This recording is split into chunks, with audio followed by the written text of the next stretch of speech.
నమస్తే welcome to our channel. నేను సిరి.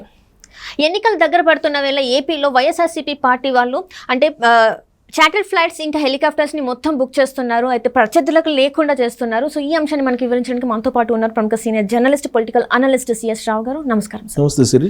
Sir, ఇప్పుడు చూస్తుంటే వైఎస్ఆర్సీపీ పార్టీ వాళ్ళు చార్టర్డ్ ఫ్లైట్స్ని కావచ్చు, హెలికాప్టర్స్ని కావచ్చు అంటే మొత్తం బుక్ చేసుకొని ప్రత్యర్థులు అంటే వేరే పార్టీ వాళ్ళకి ఏం లేకుండా చేస్తున్నారు. సో దీన్ని మనం ఎలా చూడాలి సార్? ఇప్పుడు చార్టర్డ్ ఫ్లైట్స్, హెలికాప్టర్స్ అనగానే ఇమ్మీడియట్గా గుర్తొచ్చేది ఎవరంటే ఇద్దరు. ఒకళ్ళు మాజీ ముఖ్యమంత్రి కేసీఆర్, ప్రస్తుత ముఖ్యమంత్రి ఆంధ్రప్రదేశ్కి ఎవరు? జగన్మోహన్ రెడ్డి. వీళ్ళిద్దరు పేర్లే గుర్తొస్తాయి. చార్టర్డ్ ఫ్లైట్స్ అలాగే హెలికాప్టర్లు. విమానం కొనుక్కోవాలి, విమానం కొన్నాను అని చెప్పాడు కేసీఆర్ ఎన్నికల ముందు. అలాగే హెలికాప్టర్లు కూడా బుక్ చేశాను అని చెప్పారు. ఇవన్నీ కూడా నాకు కొన్ని కార్పొరేట్ సంస్థలు విరాళాలకు ఇచ్చి నాకు గిఫ్ట్ ఇచ్చారు వాళ్ళు విమానాన్ని అని చెప్పారు. సరే, అది కొన్నారు అని చెప్పి కొంతమంది అంటారు, కొనలేదని ఇంకొంతమంది అంటారు. సో ఈలోపు ప్రభుత్వం అయితే కూలిపోయింది, అయింది. ప్రభుత్వం అయితే పోయింది. తెలంగాణ ప్రజలు తిరస్కరించారు. తెలంగాణ సమాజం ఆయన్ని ఫామ్ హౌస్కి పంపించారు. ఇది ఆ ఎపిసోడ్, తెలంగాణ ఎపిసోడ్.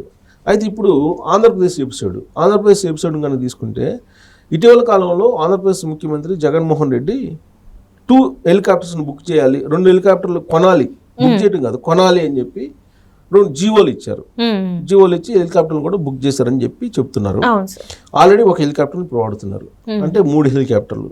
3 హెలికాప్టర్లని ఎక్కడెక్కడ పెడతారు? వైజాగ్లో ఒకటి, విజయవాడలో ఒకటి, మరి ఇంకోటి ఎక్కడ పెడతారు మరి? అంటే 3 రాజధానులు కర్నూలులో పెడతారు. రాజధానికి ఒకటి ఆయన ఒక్కో రాజధానిలో ఒక్కొక్క హెలికాప్టర్ అనేది ఆయన నిర్ణయించుకున్నట్టున్నారు బహుశా. సో 3 హెలికాప్టర్లు అందుబాటులో ఉండేలాగా ప్లాన్ చేసుకున్నాడు ఆయన.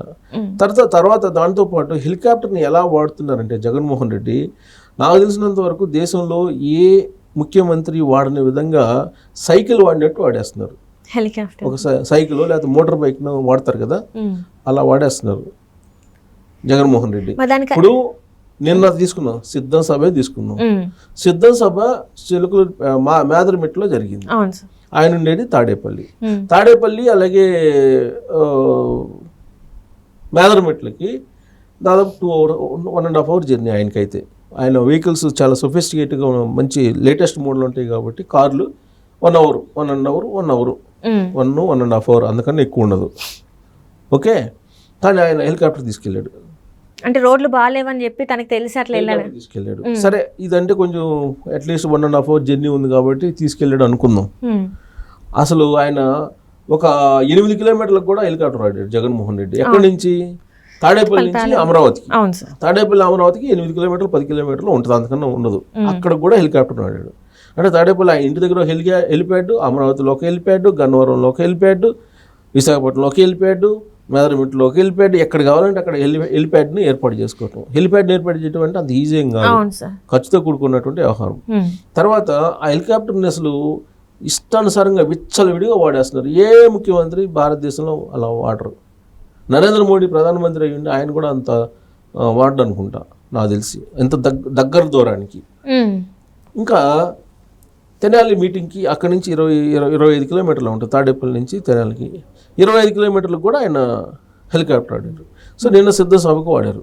సరే, ఇప్పుడు ఆయన ముఖ్యమంత్రిగా ఉన్నారు కాబట్టి ఒకసారి ఓటేసి గెలిపించిన తర్వాత 5 సంవత్సరాల పాటు ఆయన ఏం చెప్పినా వినాలి అనేటువంటి వ్యవహారంలో ఆయన పరిపాలన కొనసాగిస్తున్నారు అనేది అందరికీ తెలిసినటువంటి విషయమే. అది ఇప్పుడు ఎన్నికల సమయం రాబోయేది, ఇంకొక 1 weekలో షెడ్యూల్ రాబోతుంది. సో ఎన్నికల సమయం, ఎన్నికల్లో ప్రచారం చేయాలంటే హెలికాప్టర్ని వీలున్నంత వరకు ఎక్కువగా బుక్ చేసుకోవడంతో పాటు బాగా ధారాళంగా డబ్బులు ఉన్నాయి కాబట్టి, రిచెస్ట్ సీఎం కాబట్టి జగన్మోహన్ రెడ్డి ప్రత్యర్థులకు కూడా అసలు ప్రత్యర్థులు లేకుండా బ్లాక్ చేయాలి. ముందు హెలికాప్టర్ని, చార్టర్డ్ ఫ్లైట్స్ని బ్లాక్ చేసేస్తే ప్రత్యర్థులకి ఇబ్బంది పెట్టేలాగా ప్రత్యర్థులు లేకుండా చేయాలి. ఇప్పుడు ప్రత్యర్థులు ప్రచారం చేయాలంటే వాళ్ళకు కూడా హెలికాప్టర్లు ఉండాలిగా. ఇప్పుడు రేపు ఎలక్షన్ వస్తే క్విక్గా రోజుకి ఒక 5-6 చోట్ల ప్రచారం చేయాలంటే ఆన్ రోడ్డు కష్టం. ప్లస్ ప్రభుత్వాలు లేరు, విపక్షాలు, వాళ్ళకి రోడ్డు ట్రాఫిక్ క్లియరెన్స్ ఇవ్వాలి కదా, టైంతో కూడుకున్నటువంటి వ్యవహారం. రోజుకి ఒక సబ్ పార్టిసిపేట్ చేయడం కష్టం అవుతుంది. సో అందుకని జనరల్గా ఏంటంటే ఎలక్షన్ టైంలో నీకు ఎక్కువ హెలికాప్టర్లను బుక్ చేసుకుంటారు. అలాగే చార్టెడ్ ఫ్లైట్స్ని బుక్ చేసుకుంటూ ఉంటారు మరీ దూరం అయితే. కానీ ముందుగానే జగన్మోహన్ రెడ్డి ప్రత్యర్థులు లేకుండా హెలికాప్టర్లు బ్లాక్ చేసే పరిస్థితి చేశారు. ఇప్పుడు ఇటీవల జరిగినటువంటి 5 రాష్ట్రాల ఎలక్షన్లు కానీ అంతకుముందు జరిగినటువంటి ఎలక్షన్లలో కానీ బీజేపీ ఇలాంటి స్ట్రాటజీని ప్లే చేసిందని చెప్పి చెబుతూ ఉంటారు నేషనల్ మీడియాలో. ఇప్పుడు ఆంధ్రప్రదేశ్లో జగన్మోహన్ రెడ్డి హెలికాప్టర్లని అలాగే చార్టెడ్ ఫ్లైట్స్ని ముందుగానే ఆయన బ్లాక్ చేశారు అని చెప్పి చెబుతున్నారు. అంటే ఆయన అంటే డైరెక్ట్గా కాకుండా జనరల్గా ఏంటంటే ఈ చార్టెడ్ ఫ్లైట్స్ అలాగే హెలికాప్టర్ ప్రైవేటు కంపెనీలు ఆపరేట్ చేస్తూ ఉంటాయి. ఈ ప్రైవేట్ కంపెనీలకను కస్టమర్స్కి మధ్యలో కొంతమంది మీడియేటర్స్ ఉంటారు కన్సల్టెన్సీల టైప్లో, వాళ్ళ ద్వారా బ్లాక్ చేయించారు వాళ్ళకి కావాల్సిన వాళ్ళకి ఇవ్వడానికి. వాళ్ళకి వద్దనుకున్న వాళ్ళకి ఉండవు చార్టెడ్ ఫ్లైట్స్ కానీ లేదా హెలికాప్టర్స్ కానీ. కాబట్టి వీళ్ళే కొంతమంది ఆపరేటర్స్కి పెట్టుబడి పెట్టి మొత్తం బ్లాక్ చేయించారు అనేది ఇప్పుడు రాజకీయ వర్గాల్లో జరుగుతున్నటువంటి ఒక సీరియస్ చర్చ. సో రేపు రాబోయేటువంటి రోజుల్లో జనసేన కానీ లేదా తెలుగుదేశం పార్టీ కానీ హెలికాప్టర్లు బుక్ చేసుకోవాలంటే ఉండకూడదు. ఆ మీడియేటర్స్ ఎవరైతే ఉన్నారో ఆ మీడియేటర్స్ కొన్ని టైమ్ స్లాట్స్ కొనుక్కుంటారు వాళ్ళు ముందుగానే, వాటిని ఎక్కువ రేటుకి అమ్ముకుంటారు, డిమాండ్ ఉంది కాబట్టి. ఇప్పుడు యాజ్ ఆఫ్ నౌ ఈ విమానయాన సంస్థ లేదంటే ఈ ప్రైవేట్ కంపెనీలు చేసినటువంటి సర్వే ప్రకారం ఏంటంటే రాబోయేటువంటి ఎన్నికల్లో 2019 ఎన్నికల కంటే కూడా ఈసారి 40% డిమాండ్ పెరగబోతుంది హెలికాప్టర్కి చార్టెడ్ ఫ్లైట్స్కి అనేది వాళ్ళ ఇన్ఫర్మేషన్. 30 to 40% పెరుగుతుంది డిమాండ్ అని గత ఎన్నికల్లో కన్నా కూడా. ఇప్పుడు అంటే ఇక రాబోయేటువంటి రోజుల్లో హెలికాప్టర్లు చార్టెడ్ ఫ్లైట్స్లోనే తిరుగుతారు రాజకీయ నాయకులు ప్రచారం చేయడానికి రేపు ఎన్నికల్లో. అంత డిమాండ్ ఉంటుంది కాబట్టి ముందే వీళ్ళు కట్టడి చేయడానికి బ్లాక్ చేసేసారు. అంటే ముందే స్లాట్స్ బ్లాక్ చేసుకున్నారు అనేది. ఇప్పుడు అవర్లీ తీసుకుంటే మనం చార్టెడ్ ఫ్లైట్స్ తీసుకుంటే కనుక అవర్కి 3.5 లక్షల నుంచి 4.5 మధ్యలో ఉంటుంది, అంటే సీట్ కెపాసిటీని బట్టి. అదే హెలికాప్టర్కి అయితే సుమారుగా వాళ్ళ లెక్క ప్రకారం మనం చూస్తే వాళ్ళు వేసినటువంటి అంచనా ప్రకారం అది హెలికాప్టర్కి అయితే కొంచెం తక్కువ ఉంది. హెలికాప్టర్కి అయితే 1.5 నుంచి, అంటే నీకు గంటకి నేను చెప్పేది ఇప్పుడు విమాన ఛార్జీలు అయితే గంటకి 4.5 లక్షల నుంచి 5.5 లక్షలు ఉంది. అదే హెలికాప్టర్కి అయితే గరిష్టంగా 3.5 లక్షలు ఉంది గంటకి. సో కాబట్టి వచ్చే లోక్సభ ఎన్నికల వ్యయం మొత్తం వీటికి కేవలం హెలికాప్టర్ 1,20,000 కోట్లు ఖర్చు పెడతారు దేశవ్యాప్తంగా అనేది వాళ్ళ అంచనా. కంపెనీలు ఒక అంచనా వేసుకుంటాయి కదా. సో ఇదంతా ఒక ఎత్తు అయితే నీకు ప్రచారం చేయడానికి కొంత టైం ఉంటుంది. 6 తర్వాత పర్మిషన్ ఇవ్వరు. ఏది ఎయిర్ కంట్రోల్ వాళ్ళు ATS నీకు సిగ్నల్ ఇవ్వదు. అంటే ప్రచారం చేయడానికి ముందే ఆ టైంను ఫిక్స్ చేసుకుంటున్నారు వైఎస్ఆర్ కాంగ్రెస్ పార్టీ వాళ్ళు అనేది ఇప్పుడు తాజాగా జరుగుతున్నటువంటి చర్చ. సో ఎర్లీ మార్నింగ్ ఎవరు వెళ్ళరు, అలాగే ఈవినింగ్ ఎవరు వెళ్ళరు. పీక్ టైం ఏదైతే ఉంటుందో ఆ పీక్ టైంలో ముందుగానే ఈ వైఎస్ఆర్ కాంగ్రెస్ పార్టీ సంబంధించినటువంటి కొంతమంది మీడియేటర్స్ ముందుగానే ఆ సంస్థలతోటి టైఅప్ అయిపోయి బ్లాక్ చేసేసుకున్నారు. బ్లాక్ చేశారు హెలికాప్టర్ని అలాగే చార్టర్డ్ ఫ్లైట్స్ని బ్లాక్ చేశారు ప్రత్యర్థి పార్టీలు లేకుండా అనేది వినిపిస్తుంది. కానీ డబ్బులు ఉన్నాయి కాబట్టి రిచెస్ట్ సీఎం కాబట్టి ఇప్పుడు ఆయనకేమో సొంత హెలికాప్టర్లు 2 బుక్ చేసుకున్నాడు. అంటే బుక్ చేసుకోవడం కాదు, కొనుక్కున్న జీవో ఇచ్చారు. మరి రాబోయేటువంటి రోజుల్లో మరి